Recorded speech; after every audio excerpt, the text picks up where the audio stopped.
ഇന്നൊരു hair care routine ആയിട്ടോ വന്നിട്ടുള്ളത്. ഞാൻ കംപ്ലീറ്റ്ലി നാച്ചുറൽ ആയിട്ടാണ് ഹെയർ കെയർ ഒക്കെ ചെയ്യാറുള്ളത്. പിന്നെ അപ്പോൾ ചെമ്പരത്തിയുടെ ഇലയായിട്ട് എടുത്തിട്ടുള്ളത് നമ്മുടെ ഹെയർ ഗ്രോത്ത് ഒക്കെ സ്റ്റിമുലേറ്റ് ചെയ്യാനും നല്ലൊരു കണ്ടീഷണർ ആയിട്ട് യൂസ് ചെയ്യാനും നമ്മുടെ ഡാൻഡ്രഫ് ഒക്കെ ട്രീറ്റ് ചെയ്യാനൊക്കെ നല്ലതാണ്. പിന്നെ എടുത്തിട്ടുള്ളത് ഭൃംഗരാജ് ആട്ടോ. ഭൃംഗരാജ് നമ്മുടെ ഹെയർ ഗ്രോത്ത് ചെയ്യാനും നല്ല സ്ട്രെങ്തൻ ആക്കാനും ഇലാസ്റ്റിസിറ്റി ഒക്കെ കൂട്ടാനും ഒരുപാട് ബെനിഫിറ്റ് ഉണ്ട് കേട്ടോ.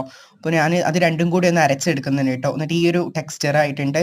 പിന്നെ എടുത്തിട്ടുള്ളത് അലോവേറയാണ്. അലോവേറ നമ്മുടെ ഹെയർ സ്ട്രെങ്തൻ ചെയ്യാനും അതുപോലെ തന്നെ ഗ്രീസി ഹെയർ കൺട്രോൾ ചെയ്യാനും ഹെയറിനെ അൾട്രാ വൈറ്റ് ഡാമേജിൽ നിന്നൊക്കെ പ്രൊട്ടക്ട് ചെയ്യാനും ഹെയർ ഗ്രോത്ത് ചെയ്യാനൊക്കെ നല്ല രീതിയിൽ യൂസ് ചെയ്യും കേട്ടോ. അപ്പോൾ ഞാൻ ഇതുപോലെയാണ് കട്ട് ചെയ്തിരുന്നത്. ഇതും ആ ഒരു ടെക്സ്ചറിലൊന്ന് അരച്ചെടുക്കുന്നുണ്ട്.